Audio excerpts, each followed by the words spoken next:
बहुत समय पहले की बात है। एक नगर में एक व्यक्ति रहता था जो हमेशा चिंता और तनाव में घिरा रहता था। उसके जीवन में शांति नाम की कोई चीज नहीं थी। जब वह अविवाहित था तब शादी की चिंता उसे सताती थी, और जब शादी हो गई तो अच्छी नौकरी और धन कमाने की फिक्र बढ़ गई। किसी तरह उसे नौकरी तो मिल गई, लेकिन फिर संतान न होने का तनाव बढ़ गया। वर्षों बाद जब उसकी पत्नी ने एक बेटे को जन्म दिया तब भी उसका मन शांत नहीं हुआ। अब उसे अपने बेटे के भविष्य की चिंता सताने लगी। तनाव उसके जीवन का हिस्सा बन चुका था और वह इससे मुक्ति पाना चाहता था। एक दिन वह अपने घर के बाहर बैठा सोच रहा था कि आखिर जीवन को खुशहाल कैसे बनाया जाए।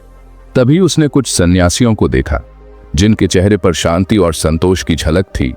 उनके चेहरे की प्रसन्नता देखकर वह चकित रह गया। उसे लगा कि सन्यासियों का जीवन ही सबसे श्रेष्ठ है। न कोई जिम्मेदारी, न कोई चिंता, बस भिक्षा मांगो और शांति से जीवन व्यतीत करो। यह विचार उसके मन में गहराई से बस गया और उसने तय कर लिया कि वह भी घर परिवार छोड़कर सन्यासी बन जाएगा। एक रात अवसर पाकर वह अपने परिवार को छोड़कर उन सन्यासियों के पास पहुंचा और प्रार्थना की कि वे उसे अपना शिष्य बना लें। सन्यासियों ने उसे स्वीकार कर लिया और आश्रम में स्थान भी दिया, लेकिन जल्द ही उसे एहसास हुआ कि तनाव केवल स्थान बदलने से खत्म नहीं होता। अब उसे नए तनाव घेरने लगे। शिक्षा प्राप्त करने की चिंता, रोज सफाई करने की जिम्मेदारी और सबसे कठिन कार्य भिक्षा मांगना। यहाँ तक कि आश्रम में भी सभी शिष्य सबसे बड़ा ज्ञानी बनने की होड़ में लगे रहते थे। ये सब देखकर उसके मन में एक और तरह का तनाव पैदा हो गया।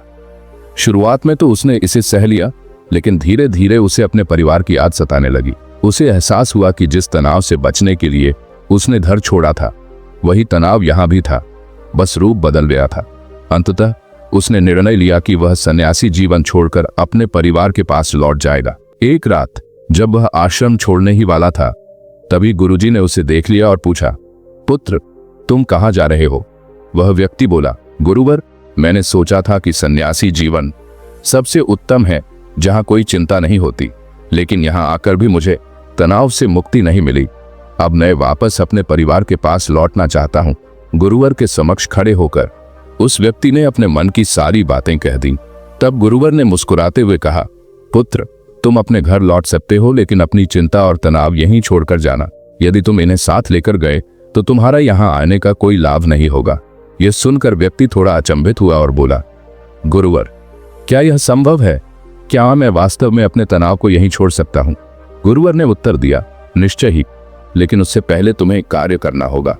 तुम्हें इस संसार में एक ऐसा इंसान खोजना होगा जिसके जीवन में कोई चिंता ना हो, कोई तनाव ना हो, जो पूर्ण रूप से सुखी हो।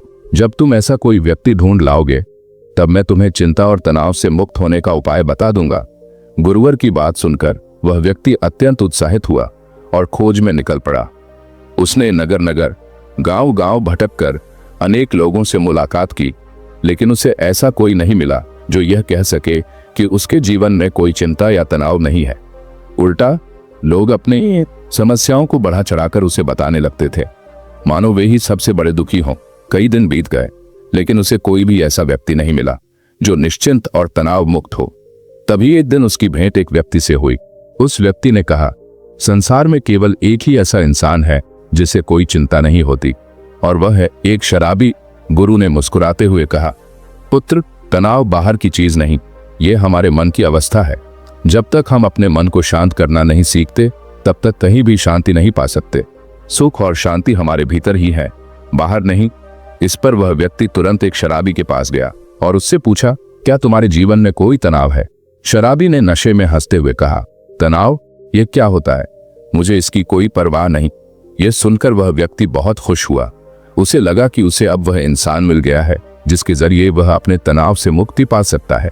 लेकिन तभी शराबी ने आगे कहा, हाँ, एक चिंता मुझे सताती है। सुबह की शराब का इंतजाम कहाँ से करूं? सारा पैसा खत्म हो गया है। पत्नी के पास जो था वह भी मैंने छीन लिया। अब मेरे पास कुछ नहीं बचा। क्या तुम मेरी मदद कर सकते हो? यह सुनते ही उस व्यक्ति की सारी खुशी पल भर में गायब हो गई। उसे एहसास हुआ कि यह व्यक्ति भी चिंता से मुक्त नहीं है। थका हारा वह व्यक्ति एक मंदिर में जा बैठा। तभी वहां एक छोटा बालक आया और बोला, गुरुवर, मुझे बहुत भूख लगी है, क्या आपके पास कुछ खाने को है? यह सुनकर उस व्यक्ति की आंखें खुल गईं। उसने समझ लिया कि सच्ची शांति बाहरी परिस्थितियों से नहीं बल्कि अपने मन को नियंत्रित करने से मिलती है। वह व्यक्ति मुस्कुराया और बोला, इतनी छोटी उम्र में ही तुम्हें चिंता सताने लगी, बड़े होकर तुम्हारा क्या होगा? बालक ने उत्तर दिया, गुरुवर, यह चिंता नहीं है, यह तो बस भूख है। अगर आपके पास कुछ भोजन है तो कृपया मुझे दे दीजिए। उस व्यक्ति ने अपने झोले में रखी 2 रोटियां निकालकर बालक को दे दी। बालक ने तुरंत भोजन कर लिया और फिर कहा, गुरुवर, अब मैं तृप्त हूं, लेकिन मुझे चिंता है कि कल मुझे भोजन मिलेगा या नहीं। क्या आप कल भी मेरे लिए भोजन ला सकते हैं? यह सुनते ही उस व्यक्ति का मन एक बार फिर निराशा से भर गया। उसने समझ लिया कि संसार में कोई भी ऐसा नहीं है जिसे कोई चिंता ना हो। थका मांदा वह व्यक्ति भागता हुआ अपने गुरुवर के पास पहुंचा और बोला, गुरुवर, मैंने हर जगह खोज की, नगर नगर घूमा, अनगिनत लोगों से मिला, लेकिन मुझे एक भी ऐसा इंसान नहीं मिला जिसे कोई चिंता ना हो। हर कोई किसी न किसी बात को लेकर परेशान है। गुरुवर ने मुस्कुराकर कहा, यही तो संसार का नियम है पुत्र।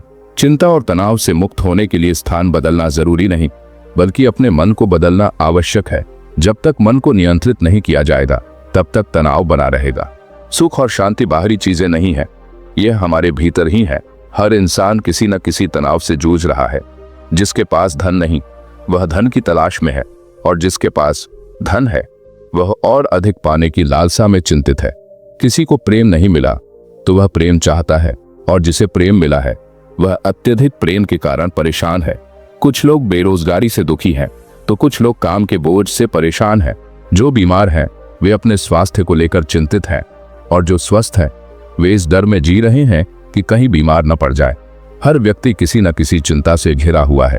ऐसा लगता है जैसे जीवन में तनाव से छुटकारा पाना असंभव है, लेकिन तभी गुरुवर ने कहा, तनाव से मुक्ति संभव है, लेकिन इसके लिए तुम्हें कुछ समझना होगा। शिष्य ने उत्सुकतापूर्वक पूछा, गुरुवर, ऐसा क्या समझना होगा? मैंने हर जगह तलाश की, पर कोई ऐसा व्यक्ति नहीं मिला जिसके जीवन में तनाव न हो। फिर आप मुझे चिंता मुक्त कैसे कर सकते हैं? गुरुवर ने मुस्कुराते हुए पास पड़ी कुछ गीली लकड़ियां और शिष्य से कहा, इन्हें आग लगाओ। शिष्य ने कई प्रयास किए, लेकिन गीली लकड़ियों में आग लगना संभव नहीं था। उसने हार मानते हुए कहा, गुरुवर, इन लकड़ियों में आग नहीं लग सकती, यह असंभव है। गुरुवर ने गहरी दृष्टि से शिष्य की ओर देखा और बोले, पुत्र, यही तो मैं तुम्हें समझाना चाहता हूं। तुम इन गीली लकड़ियों को 2 तरीके से देख सकते हो। या तो इन्हें धूप में सुखाने का प्रयास करो, या फिर इनके गीलेपन को लेकर चिंता करते रहो और तनाव में डूबे रहो। यदि तुम इन्हें धूप में रखोगे तो थोड़े समय बाद ये सूख जाएंगी और इनमें आग जल सकेगी, लेकिन यदि तुम केवल इनकी नमी को लेकर परेशान रहोगे तो समस्या बनी रहेगी। कभी आपने सोचा है कि क्या मैं यह कर पाऊंगा? क्या यह मेरे बस की बात है? अगर मैं असफल हो गया तो क्या होगा? ऐसे विचार हम सभी के मन में कभी न कभी आते हैं। कुछ लोग सोचते हैं, काश मैं खुद को दुनिया से छुपा पाता, कोई मुझे देख ना पाता, मेरा भविष्य क्या होगा? यह सब सवाल हमारे मन के भीतर जन्म लेते हैं। एक शिष्य ने भी यही सवाल गुरुवर से पूछा। उसने कहा, गुरुदेव, जब मैं अपने परिवार के साथ था तब भी यही विचार मेरे मन में आते थे, और जब मैं यहाँ सन्यासी बनकर आया तब भी मेरे अंदर वही भाव उमड़ रहे हैं। गुरुवर मुस्कुराए और बोले, पुत्र, यह समस्या बाहर की नहीं बल्कि तुम्हारे भीतर की है। तुम चाहे कितनी भी जगह बदल लो, अगर तुम्हारा मन चिंताओं से भरा है तो वे तुम्हारा पीछा नहीं छोड़ेंगी। असल में तुमने खुद ही अपने मन में एक तनाव बना रखा है, क्योंकि तुम्हें कल्पनाओं में जीना अच्छा लगता है। तुम उन बातों को लेकर चिंतित रहते हो जो शायद कभी हो ही ना। शिष्य धीरे धीरे गुरुवर की बात समझने लगा, लेकिन फिर भी उसने कहा, गुरुवर, लेकिन जीवन तो हर समय तनाव से भरा रहता है। क्या ऐसा कोई उपाय है जिससे हम पूरी तरह से चिंता मुक्त हो सकें? गुरुवर ने उत्तर दिया, पुत्र, जीवन में कोई भी तनाव बाहरी नहीं होता, यह हमारी अपनी सोच का परिणाम होता है। जब तक तुम चिंता करते रहोगे, सफलता दूर ही रहेगी। चिंता केवल मन को भ्रमित करती है और हमें सही निर्णय लेने से रोकती है। तनाव से बाहर आने का एक ही तरीका है, परिस्थितियों को स्वीकार करना और समाधान पर ध्यान केंद्रित करना। फिर गुरुवर ने उदाहरण दिया, मान लो कि तुम्हें हमेशा सूखी लकड़ियां नहीं मिलती, तो क्या तुम सिर्फ शिकायत करते रहोगे या फिर तुम उन्हें धैर्यपूर्वक सुखाने का प्रयास करोगे? जो व्यक्ति यह समझ लेता है कि जीवन में चुनौतियां आती रहेंगी, वह न केवल धैर्य रखता है बल्कि उनका समाधान भी खोजता है। लेकिन जो केवल समस्याओं पर ध्यान देता है और सोचता है कि मेरे साथ ही ऐसा क्यों होता है, वह कभी भी सुखी नहीं रह सकता। शिष्य ने सिर झुका लिया। अब वह समझ चुका था कि समस्या जीवन में नहीं बल्कि हमारे सोचने के तरीके में होती है। गुरुवर ने अंत में कहा, पुत्र, यदि तुम हर परिस्थिति को सहजता से स्वीकार करोगे और समाधान खोजने पर ध्यान दोगे तो जीवन में कभी तनावग्रस्त नहीं रहोगे। चिंता करने से कुछ नहीं बदलता, लेकिन सही सोच और धैर्य से हर समस्या का हल निकाला जा सकता है। मुझे उम्मीद है कि इस कहानी ने आपको एक नई दिशा दी होगी। अगर आपको यह प्रेरणादायक लगी तो इसे अपने परिवार, दोस्तों और प्रियजनों के साथ जरूर साझा करें। हो सकता है यह कहानी किसी और के जीवन में भी बदलाव ले आए। अपने विचार हमें कमेंट में बताइए और अगर आपको यह सीख उपयोगी लगी हो तो इसे लाइक और शेयर जरूर करें। आपका हर दिन शुभ हो, आपका जीवन खुशियों से भरा रहे।